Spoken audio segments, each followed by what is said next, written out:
The latest Pompey news, updates every day from the Pompey Sound news desk. Summer Southampton appointment Will Still will enjoy his first derby clash against Portsmouth after the international break.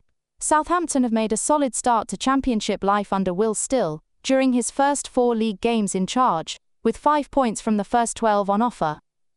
Before the international break, Still's side travelled to Watford for a 2-2 draw, and now his side are set to face South Coast rivals Portsmouth when league action resumes next weekend. John Mousinho's side sit 5 places higher in the league than Southampton in 8th after 2 wins, 1 draw and 1 loss during their opening 4 exchanges. You would have to hark back to April 2012 for the last championship meeting between the two, and Still is expecting a difficult test from his first taste of the Saints' arch-rivals. Southampton's last clash against Pompey ended in a 2-2 draw in 2012, seeing Nigel Adkins, Saints earn promotion and Portsmouth relegated.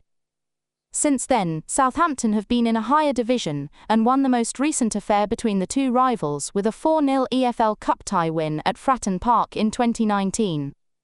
In-form fullback Ryan Manning believes Southampton will be at the top end of the Championship this season, and many second-tier supporters would agree.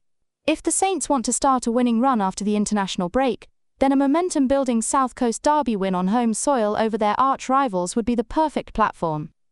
Ahead of his first Saints vs Pompey derby, Still outlined the messages he is instilling in his Southampton squad ahead of the momentous occasion.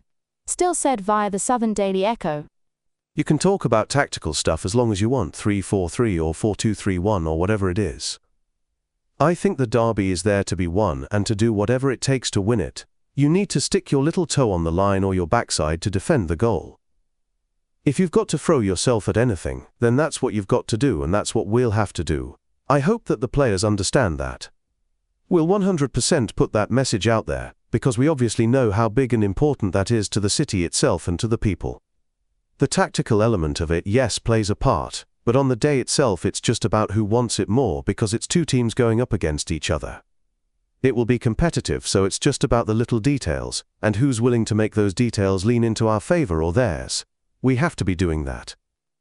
A few fun facts about the Southampton manager, if I may.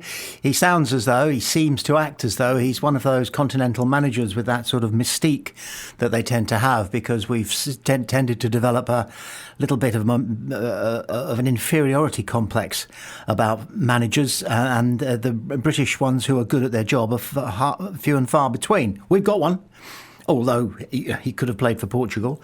John Mousinho could have played for India. Did you know? Some fun facts here then. Will Still is in fact British. He was born in Belgium because his mum and dad moved to Belgium. His dad worked for Shell, moved to Belgium, and he was born there. What are his parents' names? Hang on a second. Jane, formerly Bagley, and Julian Richard Still. Still has 2 brothers, Nicholas and Edward, both of whom are active in football. He is British, but he has Belgian citizenship as well. Language-wise, he grew up in the Walloon region. It's a funny old word, isn't it? But he's a Walloon, which is near Brussels, which has a terrible reputation amongst a great many English nationalists. The very word Brussels is enough to put them off their boiled egg. He went to a French language school, and then he learned Dutch by playing for Flemish football clubs. He had a reasonable standard of playing as a footballer, but because he started playing Football Manager, this is the story, this is the PR, there's probably something in it, because he started playing Football Manager and Championship Manager when he was 17, he decided to switch from trying to become a professional footballer to becoming a professional coach, head coach, manager. I still prefer the word manager, but some people are sticking with coach. And final fun fact, it was not really a fun fact. It's a slight fun fact. He's an ardent West Ham fan. But on a final note, what did you make of that quote that he said about how you get to win derby matches by, what was it? You need to stick your little toe on the line. You need to stick your little toe on the line? You need to stick your little toe on the line. Pass, yes. Well, let's hope he gives his players similarly mysterious instructions all the way in the build-up to sending them out on the pitch. at 5 to midday this coming weekend. The Edinburgh Post has some interesting things to say about two Pompey players today. A pair of former Hearts and Hibs stars made the move to Portsmouth on the final day of the window. Josip Bursic believes he can get his career back on track at Portsmouth, as a former Hearts striker is back to thrive in blue. The goalkeeper spent last season on loan at Hibs from Club Bruges, having previously built experience in the EFL. He started the season as David Gray's number 1, but a string of poor performances had him replaced by Jordan Smith, and now Portsmouth have offered him a permanent championship chance. Bursic said to Club Media, "It was a long process, but it's good to get the deal over the line, and I'm just delighted to be here. I heard of the interest towards the end of last season and spoke to my agent about it. It was a pretty easy yes from me. These things take a bit of time, but I wanted it to happen straight away. It's done now though, which is the most important thing. I've played at Fratton Park before, albeit during COVID when there weren't any supporters inside the ground. But I've heard a lot about them, and this is a massive club. They've been to the very top and are on their way back up, so this was an opportunity I couldn't miss. I believe I'll do well working under Joe Perdomo, and he can help get my career back to where it needs to be. There's always a lot of excitement when you join a new team, and now I'm just looking forward to getting out on the grass." Another deadline day deal done by Portsmouth was Mackenzie Kirk, the former Hearts striker who made the move after time at St Johnstone. Uche Ikpeasu, a teammate at St Johnstone and former Jumbo, believes from his time in the English second tier that the forward can shine at. He said, "I was in the Championship when I was 25 at Wycombe. I went to a team that was probably down in the bottom half of the league. Mackenzie is going to a team that I think will do decent this season. I gave him the advice not to leave any stone unturned because the level there is amazing and at the same time, cutthroat. There's always someone ready to take your spot. The competition is higher because there's more money. That's what happens the higher you go. It was a bit different for me because I moved around my whole career. This is Mackenzie's first time he's moving away, but he will adapt. I know a few players at Portsmouth as well, so the lads there will look after him. For a young player to come in and do as well as Mackenzie did and kick on, I'm buzzing for him. I will miss his banter and everything, but that's football. It should be an inspiration to everyone in our team when you see a player like that do well. I think it's inspiring for the rest of the lads, including myself, because that's the level you want to be at. He's got huge potential, and I hope he goes all the way." Josip Bursic and Mackenzie Kirk are kind of opposite ends of football in some respects. Okay, they both come to Pompey having played for a season towards the top end of Scottish football. They've got that in common. But Josip Bursic is the first to admit that he is going to have to find his way back. And as we heard in that report, he lost his place, his first team place, with Hibs because of a couple or three indifferent performances.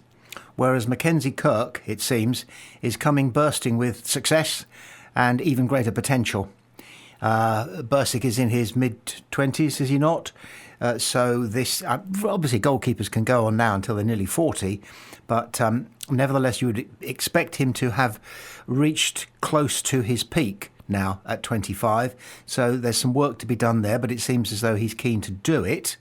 Mackenzie Kirk, according to former colleagues, is a player for whom the sky could be the limit. He scores goals, and we all know that that is the biggest premium in football. Anywhere in the world, any type of football, any level of football, if you've got somebody in your side who can stick it away, then you're halfway there. So he has a huge future in front of him, perhaps. Let's hope so, of course.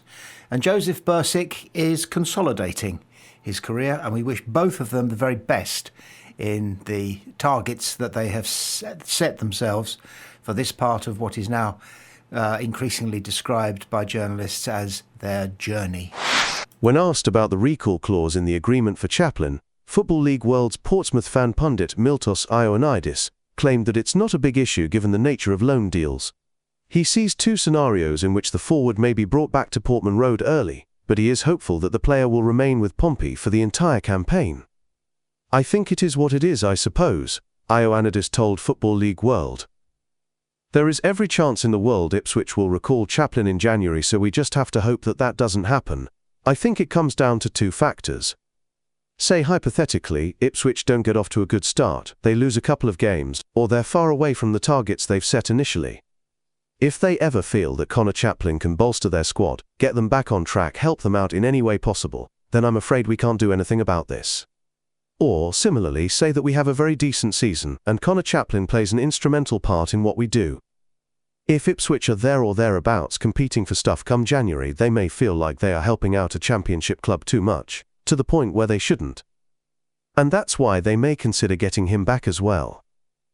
We just have to enjoy it for now. It's a great transfer for us. Hope he doesn't get recalled, but, again, with these deals and these options, we just can't ever be sure about it. We're hearing this trepidation coming at us from quite a few corners, actually, that we might lose him in January. Well, we might lose him in January, but there are a lot of people who seem to think that we've only got 4 or 5 games before we might lose him. And we've done the work, and I'm going to bore you with this because we've got the Saints coming up, our next league game, and then we've got Sheffield Wednesday, Ipswich. Well, he can't play in that, of course, but so we've got Saints, Sheffield Wednesday, Watford, Middlesbrough, Leicester, Coventry, Stoke, and we're not into November yet. Birmingham, Wrexham, Hull, Millwall, Sheffield, Bristol City, Charlton, Swansea, Blackburn, Derby, QPR and Charlton. And then it's January the 1st. And then he could go back. Presumably there are clauses in a contract like this which say that if Ipswich should suffer some sort of freak mass hamstring injury and they've only got 10 available outfield players, that they are able to recall him immediately. I would imagine that some sort of bizarre scenario like that is lurking somewhere in some of these gigantic contracts that these players have to sign. But of course, the likelihood of that is really less than zero. So we've got him for 20 games. Well, 19, because he can't play against Ipswich, obviously. 19 games, that's nearly half the season.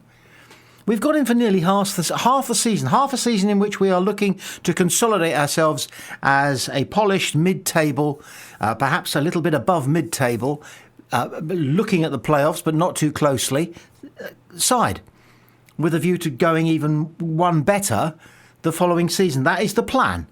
And that's the plan that 99% of Pompey fans now have signed off on, and we love it.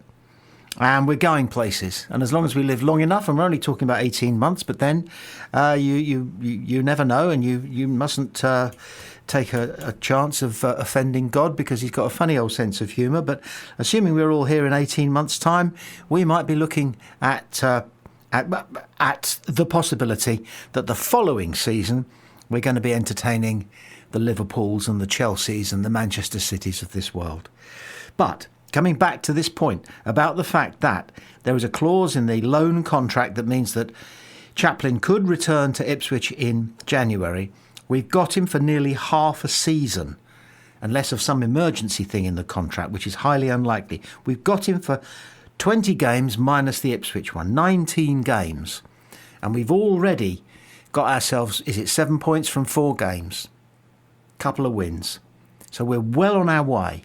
And if we do lose him, we've got plenty of good players dotted all around the pitch at the moment, with other players, good players, fighting to get the shirt off that player who's out there starting in it. So we've got a very strong squad, which has been further strengthened by the acquisition of Chaplin, of course, and we've got him for another 19 games, come what may. So let's forget about the possibility he might go in January, because, tell you what, it wouldn't matter. There you go. It wouldn't matter.